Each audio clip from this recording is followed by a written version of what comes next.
لا حول ولا قوة إلا بالله العلي العظيم. أعوذ بالله من الشيطان الرجيم.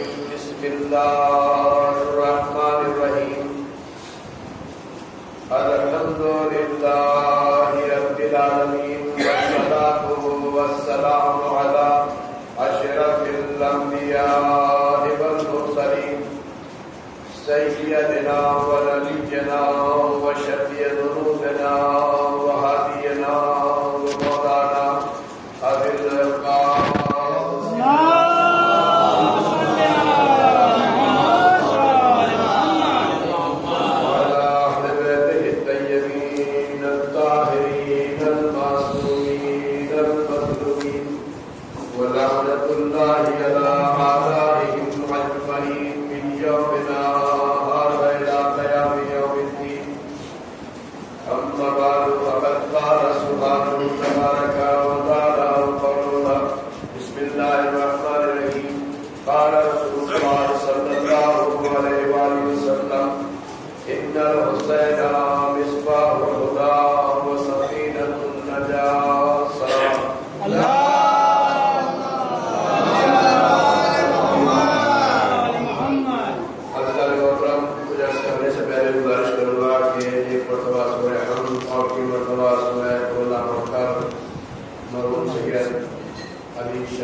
لیکن مولا کائنات کہتے ہیں کہ اس طریقے سے رہ کر تمہیں دنیا میں اپنی زندگی گزارنا ہے، میرے مولا کا قول ہے، مولا کا ارشاد ہے کہ اس طریقے سے زندگی گزارو کہ جب تک تم زندہ رہو تو لوگ تم سے ملنے کی آرزو کریں، اور اگر اس دنیا سے چلے جاؤ تو لوگ تمہیں محبت اور اچھائی کے ساتھ یاد کریں۔ مولا کائنات علی ابن ابی طالب علیہ السلام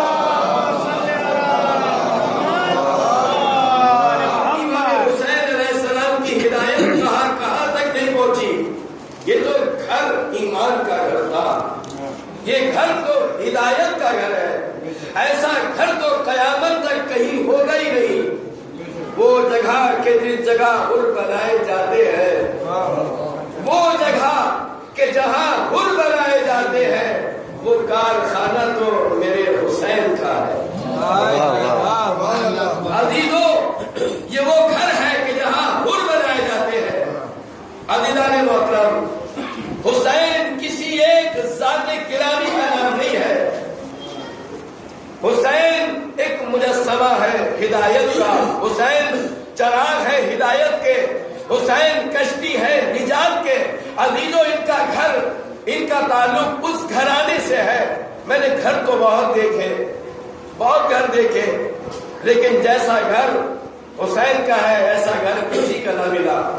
اب آپ دیکھیں، کوئی گھر ایسا ہے کہ جس میں ایک ہی وقت میں 5 افراد ہو اور پانچوں کے پانچوں پرائم منسٹر ہو، پانچوں کے پانچوں سردار ہو، ایک کے بعد دوسرا تو مل جائے گا، ایک کے بعد دوسرا مل جائے گا۔ ماں تھی، ماں کے مرنے کے بعد بیٹا بن گیا، اب پوتے کی بھی آرزو ہے۔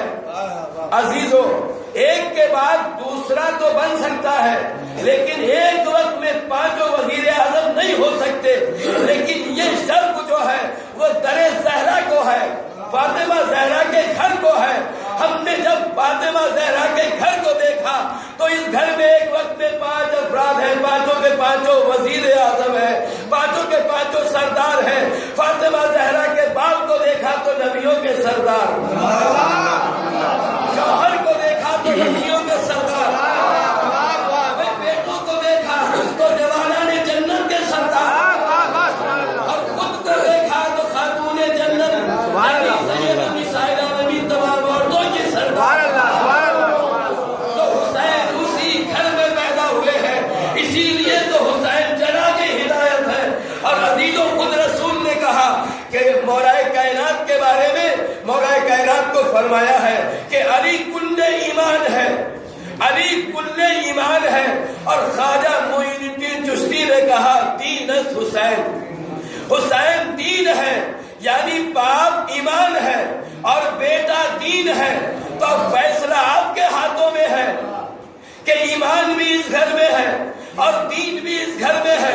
باپ ایمان ہے، بیٹا دین ہے۔ اب اگر باپ کو چھوڑو گے تو بے ایمان ہو جاؤ گے، بھائی باپ کو چھوڑو گے تو بے ایمان ہو جاؤ گے، اور بیٹے کو چھوڑو گے تو بے دین ہو جاؤ گے۔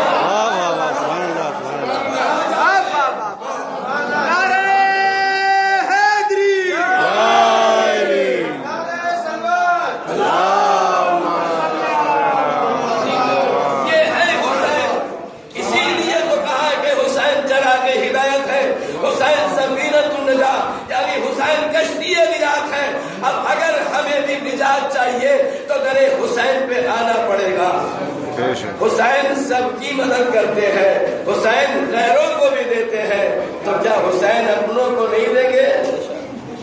حسین اس شخصیت کا نام ہے، اس عظیم المرتبت شخصیت کا نام ہے کہ اس کے در پہ جو بھی آ گیا، اور ان کے دری کو تو یہ شرف حاصل ہے۔ عزیزوں، آپ نے دیکھا ہوگا مسجدوں میں مسلمان کے علاوہ کوئی نہیں جا سکتا ہے نا، مندروں میں ہندو جائیں گے، کوئی اور نہیں جا سکتا، سرداروں کے گردوارے میں سردار جائیں گے، دوسرے کی اجازت نہیں ہے، گرجا گھر میں عیسائی جائیں گے اور کوئی نہیں جا سکتا، لیکن واحد حسین کا گھر ہے، کہ جس کو ہم امام باہگاہ کے نام سے یاد کرتے ہیں کہ حسین کا گھر وہ ہے کہ بلا امتیاز یہاں مسلمان بھی آتے ہیں، یہاں ہندو بھی آتے ہیں، یہاں سردار بھی آتے ہیں۔ صلوات بھیجیے بر محمد۔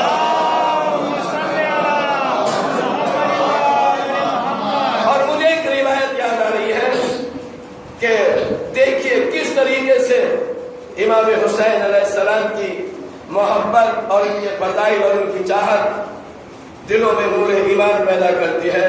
وقت اگرچہ زیادہ ہو گیا ہے لیکن آپ سے زیادہ مجھے فکر ہے۔ صلوات بھیجیے محمد کہ کس طریقے سے میرے مولا کی محبت سوئے ہوئے دلوں کو بیدار کرتی ہے۔ محبت حسین علیہ السلام سنیے،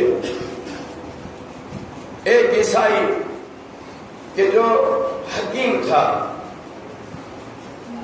اور وہ مدت سے چاہتا تھا کہ میں نے سنا ہے کہ حسین بہت بڑے سخی کا نام ہے، حسین بہت بڑے سخی کا نام ہے، سنا تھا، آرزو رکھتا تھا، تمنا تھی کہ سنا تو ہے لیکن دیکھنا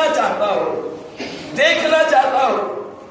اور ایک روز آیا کہ اس کے سوئے ہوئے مقدر میں بیداری کی کرنیں آنے لگی، اس کے دل میں ایمان جو ہے وہ جاگنے لگا، نور آنے لگا۔ صبح کا وقت تھا، ایک بچہ روتا ہوا آیا حکیم کے پاس، عیسائی ہے، مسلمان نہیں، ہندو نہیں، عیسائی۔ ایک روتا ہوا بچہ آیا اس کے دروازے پر، پوچھا کون ہے؟ کہا کہ یتیم ہوں۔ کہا کس لیے آیا ہے؟ کہا حکیم اور ڈاکٹر کے پاس کس لیے جاتے ہیں؟ ماشاءاللہ ڈاکٹر صاحب موجود ہیں، اللہ ان کی عمر طویل فرمائے۔ عزیزوں، حکیم اور ڈاکٹر کے پاس لوگ کیوں آتے ہیں؟ مسئلہ پوچھنے تو نہیں جائیں گے نا شریعت کا کہ نماز واجبات رکنی کتنی ہے نا؟ ان کے پاس تو جو بھی جائے گا دوا لینے جائے گا، مریض جائے گا، پریشان حالات بھی جائے گا جو بیماری ہے۔ عزیزوں، کہا کہ آپ حکیم ہیں اس لیے آپ کے پاس آیا ہوں۔ کہا بیٹھ جاؤ۔ کہا میں بیمار نہیں ہوں۔ کہا پھر کون بیمار ہے؟ کہا میری ماں بیمار ہے۔ کہا تو جا علاج کر لے۔ کہا نہیں، آپ کو چلنا پڑے گا۔ ایک صلوات بھیجیے وہ اللہ۔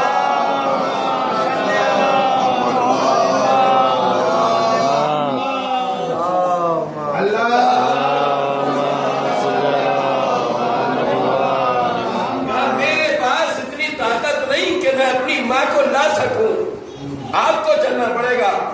یتیم تھا، رحم آ گیا، وہ حکیم چلا آیا، ماں کو دیکھا اور ماں کو دیکھنے کے بعد کہا کہ تیری ماں کا علاج ممکن ہے۔ کہا کہ بتائیے کیا علاج ہے؟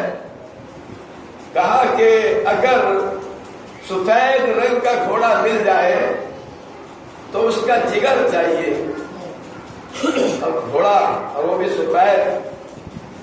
عزیزو، یہ امتحان ہے سید الشہداء۔ دیکھیے آج یہ عیسائی حسین کو اب تک اس نے سنا تھا کہ سخی ابن سخی ہے، لیکن آج دیکھنا چاہتا تھا، آج آزمائش کر رہا تھا۔ یہ گویا آزمائش نہیں کر رہا تھا بلکہ اپنے دل میں ایمان پیدا کر رہا تھا۔ عزیزو، کہا کہ تیری ماں کا علاج ممکن ہے، سفید گھوڑے کا جگر مل جائے۔ ایک چھوٹا بچہ ہے، یتیم ہے، کہاں سے لائے؟ گھوڑا خریدے، ذبح کرے، جگر نکالے، رونے لگا۔ کہا روتا کیوں ہے؟ کہا غریب ہوں، یتیم ہوں، پیسہ نہیں ہے۔ کہا راستہ میں بتاتا ہوں، چلا تو جانا۔ کہا پورے مدینے میں کسی اور کے پاس سفید گھوڑا نہیں ہے، حسین کے پاس گھوڑا ہے، وہاں چلا جا، وہاں سے تجھے مل جائے گا۔ یہ بچہ روتا پیٹتا ہوا درے حسین پر آیا اور امام حسین علیہ السلام کو سلام کیا۔ امام نے کہا کیا بات ہے؟ کہا ماں بیمار ہے۔ کہا علاج کر۔ کہا علاج ہی کے لیے تو آیا ہوں۔ حکیم نے یہ بتایا ہے عزیزو، علی کے لال زہرا کے لخت جگر نے اپنے غلام کو حکم دیا کہ سفید گھوڑا ذبح کیا جائے اور اس کا دل یا جگر جو بھی اس کو درکار ہے وہ دے دو۔ گھوڑا ذبح کیا گیا اور دل و جگر دے دیا گیا۔ بچہ خوشی کے ساتھ کہ میری ماں کو صحت مل جائے گی، میری ماں شفا یاب ہو جائے گی، لہذا بچہ خوش خوش لے کر آیا حکیم کے پاس۔ حکیم نے کہا مجھ سے غلطی ہو گئی۔ کہا کیا ہوا؟ کہا سفید گھوڑے کا جگر اور دل کام نہیں کرے گا۔ کہا کہ پھر؟ کہا سرخ گھوڑا چاہیے، سرخ کلر کا گھوڑا چاہیے۔ میں نے دھوکے سے کہہ دیا۔ کہا یہ کہاں ملے گا؟ کہا یہ بھی وہی مل جائے گا، حسین کے پاس جاؤ۔ بچہ پھر آیا، امام حسین نے ایک گھوڑا اور ذبح کیا اور وہ دل و جگر بھی دے دیا۔ بچہ حکیم کے پاس آیا، حکیم نے کہا مجھ سے اب کے بھی غلطی ہو گئی، کالے رنگ کے گھوڑے کا جگر چاہیے۔ عزیزو، روایت میں لکھا ہے کہ 7 بار وہ بچہ جگر لے کے آتا رہا اور حکیم کہتا رہا کہ مجھ سے غلطی ہو گئی، فلاں رنگ کا جگر چاہیے، فلاں رنگ کے گھوڑے کا جگر چاہیے۔ عزیزو، 7 گھوڑے مسلسل امام حسین نے ذبح کیا اور اس کا دل و جگر نکال کے اس بچے کو دیا اور کبھی بھی انکار نہیں کیا۔ جب 7ویں گھوڑے کا دل و جگر اس حکیم نے دیکھا تو کہا کہ آج تک تو میں نے سنا تھا کہ حسین سخی ہے، لیکن آج میں نے دیکھ لیا کہ واقعا حسین سخی بھی ہے، حسین کریم بھی ہے۔ سبحان اللہ، سبحان اللہ۔ حسین سخی بھی ہے اور حسین کریم بھی ہے۔ اور یہ سوچا کہ ایسے بات نہیں بنے گی۔ امام حسین نے کہا اے بچے جاؤ اس حکیم کو بلا کے لا۔ بچہ گیا کہ حکیم چل، کہیں کوئی شک نہ کرے کہ حسین نے بار بار وہی جگر دے دیا ہو۔ حکیم آیا، 7 گھوڑوں کو ذبح ہوا ہوا دیکھا تو یقین ہو گیا۔ کہا کہ حکیم ہم نے ذبح کیا ہے۔ عرضمت میں ایک مرتبہ مولا حسین نے علی کے لال نے گھوڑوں کے ٹھوکر ماری، ٹھوکر مارتے جاتے تھے، ہر گھوڑا زندہ ہوتا جاتا تھا۔ لیکن بات بھی وہی ہے کہ اگر کوئی زندہ ہوتا ہے تو لب ہل جاتے ہیں تو وہ میت میں بدل جاتا ہے، اور جب لب ہلتے ہیں تو موت جو ہے وہ زندگی میں بدل جاتی ہے۔ سبحان اللہ، سبحان اللہ۔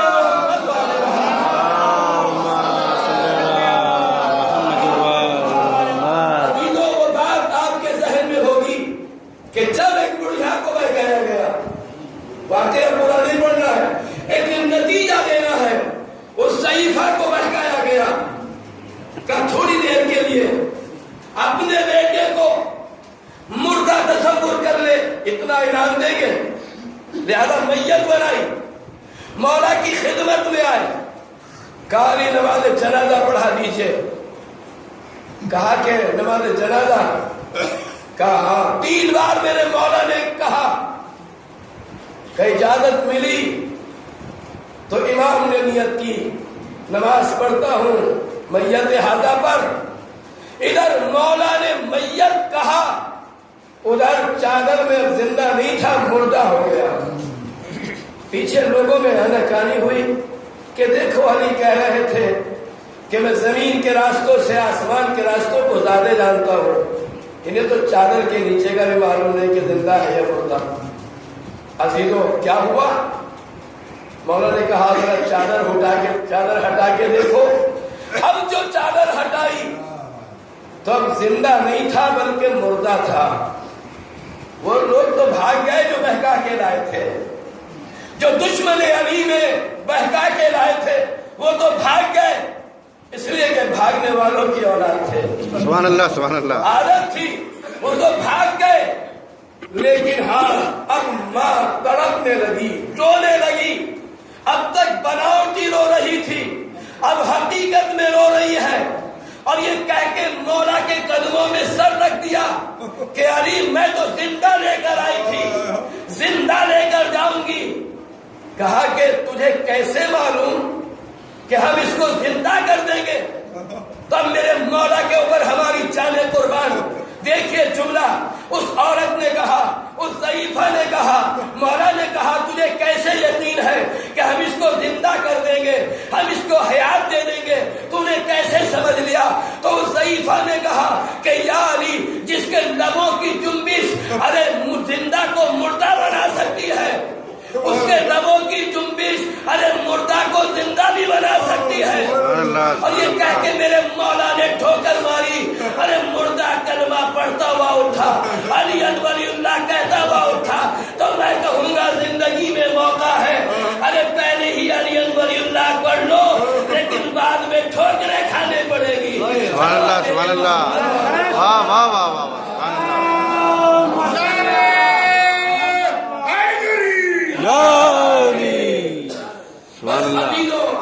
چونکہ زیادہ ہو چکا ہے, انشاءاللہ مجلس کا سلسلہ ابھی جاری و ساری ہے. اس اشرے کے بعد بھی بلا فاصل دوسرا اشرہ بھی انشاءاللہ شروع ہو جائے گا. نصیب ہے, خوش نصیبی ہے ہماری, اس لیے کہ یہ مجلس ہے, یہ مجلس نہیں ہے, یہ ہم جنت میں بیٹھے ہوئے ہیں. مجلس نہیں ہے, یہ ہم جنت میں بیٹھے ہوئے ہیں. اس لیے کہ جنت کسی اور جگہ کا نام نہیں ہے جہاں ذکر حسین ہو جائے, اس جگہ کا نام جنت ہے. اور اس کو ہمارے 10ویں امام حضرت امام علی علیہ السلام کہ جب آپ کو قید کر کے بلایا گیا بادشاہ ملعون نے, تو آپ کو ایک ایسی جگہ رکایا کہ جہاں فقراء مساکین بیٹھا کرتے تھے اور اس کے اطراف میں لوگ کوڑا کرکٹ کچرا وغیرہ پھینکا کرتے تھے. ایک چاہنے والا آیا اور چاہنے والے نے آ کر محبت میں یہ کہا کہ مولا آپ کے اوپر بہت ظلم ہو رہا ہے, کہ آپ کے ٹھہرنے کی جگہ ہے مولا, یہاں پر غریب رہتے ہیں, فقیر رہتے ہیں, بھیک مانگنے والے رہتے ہیں, اور قسم کے لوگ یہاں آرام کرتے ہیں یا لوگ کوڑا کرکٹ پھینکتے ہیں. تو میرے مولا 10ویں امام نے کہا کہ تمہیں ابھی پوری معرفت نہیں ہے, آؤ میرے قریب آؤ. آنے والا مولا کے قریب آیا. مولا نے کہا کہ میری انگلیوں کے درمیان میں دیکھو. اب تو دیکھا تو کیا دیکھا کہ جنت کے باغ ہے, جنت سجی ہوئی ہے, پورے آئے بھی ہے. کہا مولا میں تو اس جگہ کو دیکھ رہا ہوں کہ یہ جنت بنی ہوئی ہے. تو میرے مولا 10ویں امام نے کہا کہ اب تو یقین ہو گیا, جنت اسی جگہ کا نام ہے کہ جہاں ہمارا قیام ہوتا ہے. اللہ اس جگہ کو جنت بنا دیتا ہے کہ جہاں بھی ہمارا قیام ہوتا ہے. تو عزیزوں وہاں تو فقط 10ویں امام تھے. آپ نے یہ تو روایتوں میں سنا ہے کہ جب مجلس حسین ہوتی ہے تو 1,24,000 انبیاء بھی آتے ہیں, ائمہ معصومین بھی آتے ہیں, اور جنت البقیع سے زہرا بھی آتی ہے, خاتون جنت آتی ہے. بس عزیزوں میں نے ختم کیا, بس چند جملے میں صاحب کے سن لیں اور آپ کی زحمت تمام کر رہا ہوں. چونکہ میں نے سخاوت امام حسین کا ذکر کیا ہے, لہذا اسی سے متعلق ایک روایت سنوا دیجیے.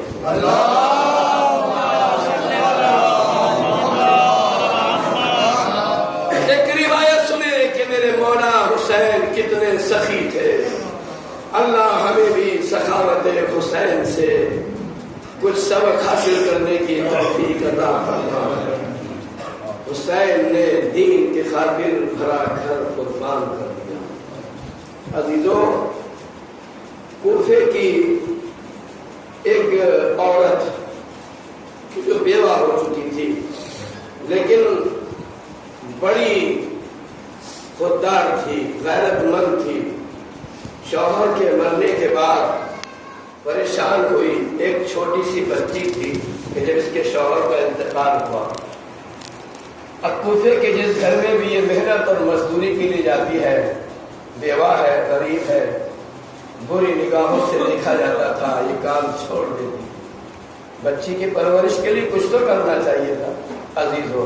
غیرت مند تھی, پریشان تھی, عزت کو بچانے کے لیے کہا میں کسی کے یہاں کام نہیں کروں گی.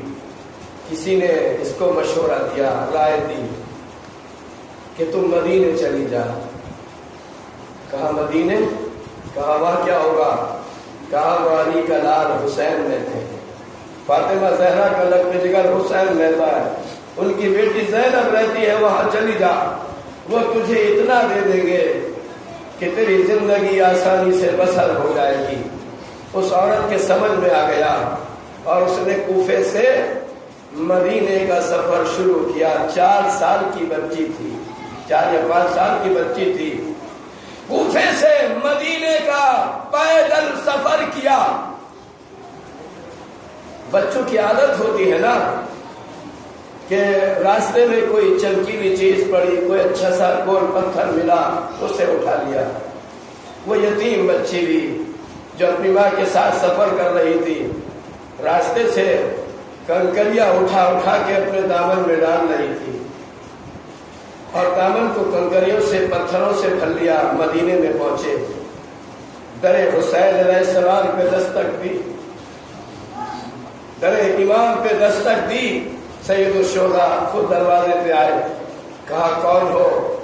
تو اس بیوہ عورت نے کہا کہ میں کوفے کی رہنے والی ہوں, میں ایک بیوہ ہوں اور یہ میری یتیم بچی ہے. امام حسین نے اپنی ایک کنیز کو حکم دیا کہ جاؤ اسے میری بہن زینب کے پاس لے جاؤ, اور اس بچی کو اپنے قریب بلایا, اور قریب بلانے کے بعد اس کے سر پر دشت شفقت پھیرا, محبت سے کام لیا. اور سیدہ کے لال نے, عزیزو میں تو جب بھی اس جملے کو پڑھتا ہوں میرا دل تڑپ جاتا ہے. سیدہ کے لال نے کہا کہ بیٹا تمہارے دامن میں کیا ہے, تمہارے دامن میں کیا ہے؟ تو اس یتیم بچی نے کہا کہ مولا میرے کھلونے ہیں. بھائی غریبوں کا یہی ہوتا ہے نا, غربت بڑی بہت بڑی بیماری کا نام ہے. عزیزو امام حسین نے کہا بیٹا تمہارے دامن میں کیا ہے؟ کہا کہ مولا میرے کھلونے ہیں. کہا کہ اپنے کھلونے ہمیں نہیں دکھاؤ گی؟ اس نے دامن کو کھولا تو اس میں پتھر, چھوٹے چھوٹے پتھر تھے. امام حسین نے اپنی نظریں ان پتھروں پہ ڈالی, وہ ہیرے جواہرات بن گئے, کوئی یاقوت بن گیا, کوئی موتی بن گیا. اس بچی نے دیکھا, کہا کہ مولا یہ تو ہیرے جواہرات بن گئے. کہا جاؤ اپنی ماں کو دے دینا, اپنی ماں کو دینا. یہ بچی آئی اور اپنی ماں سے کہا کہ مولا اب ہماری غربت دور ہو گئی ہے. کہا کیا ہوا؟ کہ دیکھو حسین نے میرے مٹی کے پتھروں کو سونا چاندی ہیرے جواہرات اور یاقوت و موتی بنا دیا ہے. عزیزوں جب اس عورت نے دیکھا تو کہا سیدہ کے لال ارے تو نے تو مجھے اتنا دے دیا کہ میں شہزادیوں کی زندگی گزاروں گی. اور اس کے بعد جناب زینب نے اس کو اپنی چادر دی, اپنا لباس دیا, بہت ساری چادریں دی. ارے حسین نے اس یتیمہ کے سر پہ ہاتھ پھیرا تو ایک مرتبہ ارے جناب زینب سے اس بیوی نے کہا میں جا رہی ہوں. کہا تو کہاں کی رہنے والی ہے؟ کہا میں کوفے کی رہنے والی ہوں. کہا کہ دیکھ, ارے کہا کہ کوفے آؤ گی؟ کہا ہم کوفے آئیں گے. کہا کچھ کہنا چاہتی ہو؟ تو جناب زینب نے کہا ہاں جب تیرے شہر میں کوئی یتیم آئے تو اس کو پیار کرنا, ارے جب کوئی بے وارث آئے تو اس کو سہارا دینا, جب کسی کے سر پہ چادر نہ ہو تو اس کو چادر کا سہارا دینا. اور ایک مرتبہ حسین نے بھی یہی کہا. لو عزیزوں کچھ دنوں کے بعد ارے واقعہ کربلا ہوا, عباس کے بازو کٹے, علی اکبر کے سینے میں برچی کا پھل لگا, قاسم کا لاشا پامال ہوا, سکینہ یتیم ہوئی, خیمے چلے اور ان کو قیدی بنا کر ارے کربلا سے کوفے میں لے جایا گیا. ارے اس بیوی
سکینہ پر